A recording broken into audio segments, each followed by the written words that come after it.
luto nacional. Este fin de semana, decenas de personas fueron a manifestarse frente a Palacio Nacional. ¿Por qué? Por los desaparecidos. Por los desaparecidos cuando tenemos imágenes terribles, cuando tenemos a senadores en donde no se creen que pase lo que sucede. Fueron decenas, muchas personas, no llenaron la explanada del Zócalo, pero sí el mensaje fue dado. Aunque se preguntaban, se decían y se estigmatizaba esta marcha por creer que habían grupos calderonistas, sin duda, el fondo es importante el mensaje. El fondo del mensaje es ¿dónde están? ¿Dónde están los desaparecidos que no se encuentran? ¿Por qué hay fosas? ¿Por qué si se descubren las fosas no se investigan a fondo? ¿Por qué estas fosas están en nuestro país? El fondo es importantísimo, pero las preguntas no se responden. Las preguntas se evaden. Y eso es lo que más apena de las autoridades. La Fiscalía General de la República, el fiscal Gersmanero, salió el martes a contar, a decir que estas fosas, estos hechos, no se hacen sin la colusión de alguna autoridad, que debe de estar coludida alguna autoridad en estos hechos. Pero la realidad es que no sabemos ni cuál. Solamente se dijo esto porque evidentemente es algo evidente. Esto es algo sensato, esto es algo que parece que es normal terriblemente. Las dudas son infinitas, Gers no nos contesta ninguna y dice la presidenta investigar, investigar, investigar, investigar e investigarán hasta de más. Sin duda alguna, es importante la investigación, pero de una vez las preguntas se van ejecutando y se van haciendo, porque en 2019, en 2024, en septiembre, si se encontró estas fosas o este rancho en donde se encontraron las fosas, ¿por qué no se investigó de más? Vamos a ver la historia de este rancho de Izaguirre. Todo inicia en este rancho. ¿En dónde? En Teuchitlán.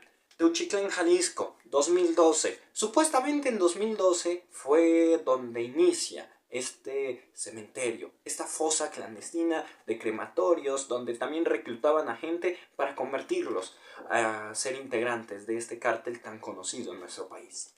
Este lugar fue la escena de muchas ocasiones terribles, de muchas historias terminadas, de decenas de personas fulminadas e historias desgarradoras, sin duda alguna.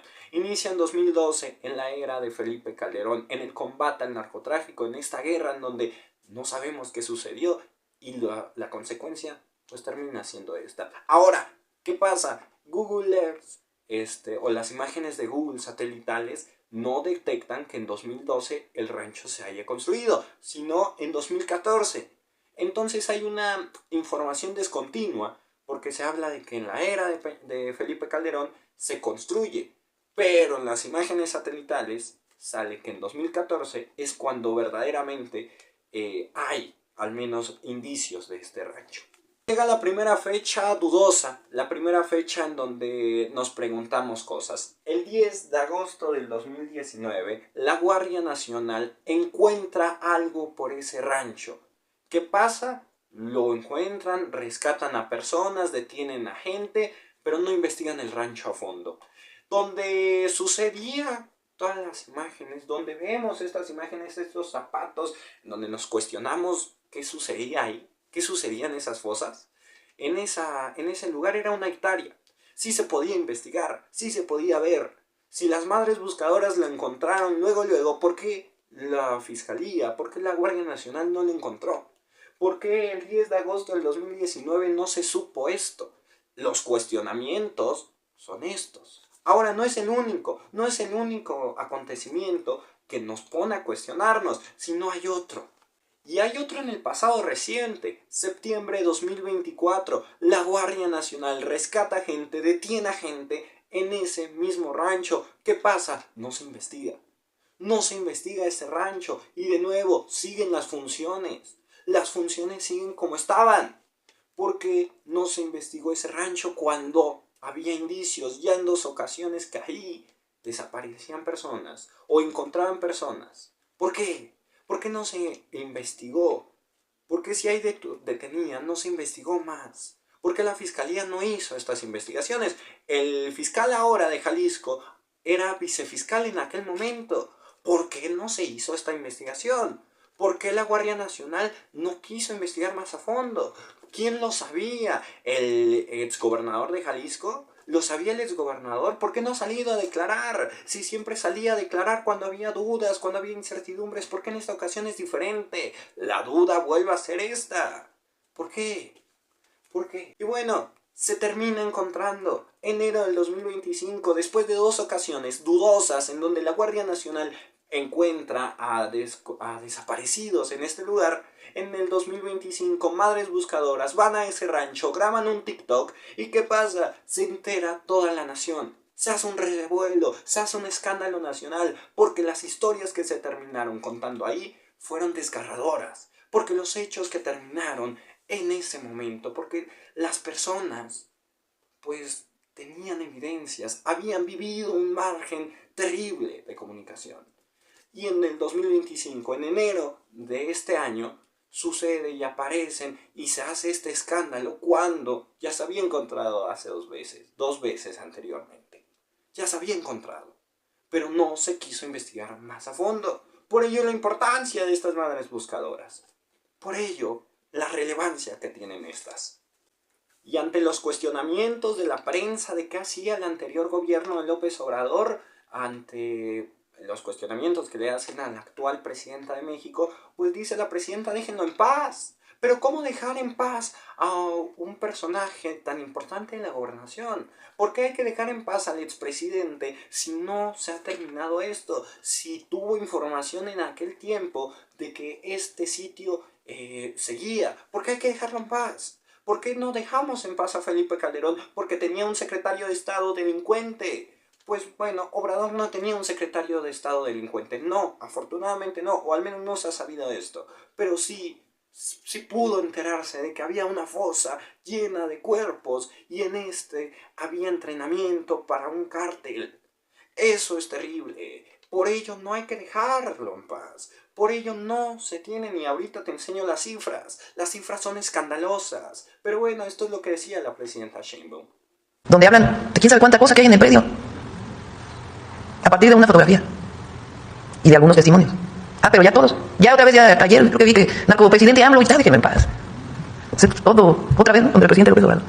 Cuando además, allí, quien tenía resguardado el predio, pues era la Fiscalía Estatal. Pero más allá de eso, espérense a la información. Ayer estuvo ahí la Comisión de Búsqueda de la Secretaría de Gobernación. Ya entró la Fiscalía General de la República, en coordinación con la Fiscalía Estatal, y le pedí al fiscal que la próxima semana venga aquí a la mañana a informar. Y hablemos de cifras, y relativicemos, y vamos, y seguimos hablando de cifras, porque ya no se escucha, presidenta, más 124,000, porque eso venía pintado a orillas de Palacio Nacional, en el piso de Palacio Nacional. ¿Por qué lo pintaron? ¿Por qué lo dibujaron? Bueno, te explico. Porque en este momento las personas desaparecidas y no localizadas son 124,267 personas. 124,000 vidas, 124,000 historias que no sabemos dónde están, que no sabemos si han terminado o no han sido terminadas, porque 124,000 personas están desaparecidas y la duda sigue carcomiendo. ¿Cuál es la duda? ¿Dónde están? ¿En dónde se van a encontrar? ¿Con quién se van a encontrar? ¿En qué momento? Porque no es una fosa las que tenemos en México, son cientos, o al menos si no son cientos, son decenas. Son decenas de fosas en donde no se han investigado y no se han encontrado, porque no era un campo de adiestramiento, eran varios, eran decenas. Y sigamos preguntándonos dónde están estas personas. Separamos por sexenios. El sexenio Obrador es el que más desaparecidos ha tenido. Esto con cifras de la Comisión Nacional de Búsqueda.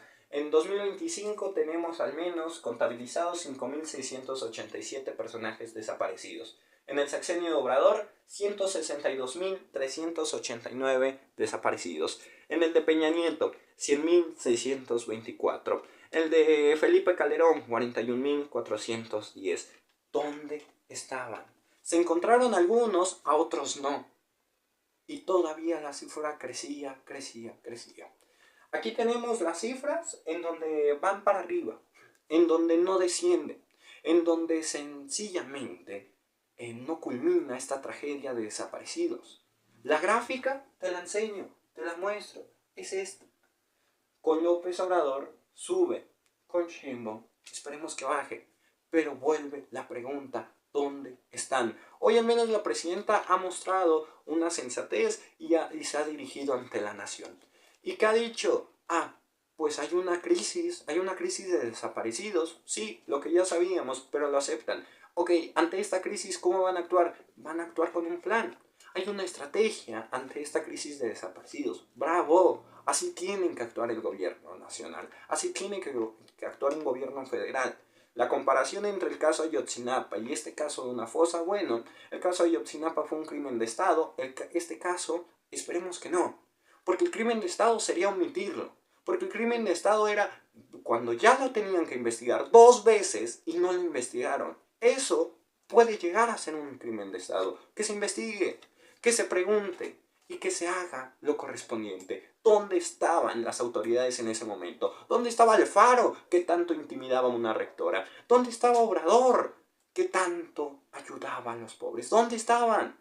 ¿Dónde estaba ese humanismo que hoy tanto se necesita? A la presidenta le tocó. Lamentablemente no fue en su sexenio cuando se desarrolló toda esta bomba, pero explotó en su sexenio. A la presidenta le tocó esta crisis nacional. Terrible, pero tiene que ser escuchada y muy a tiempo le tocó que explote. A inicios, cuando todavía su imagen es fortalecida, cuando todavía el 80% de este país la apoya. Tiene que trabajar la presidenta en muchos temas, en demasiados, pero en crisis de seguridad es uno de los que más tiene que contemplar. O al menos esa es mi mirada ante este luto nacional.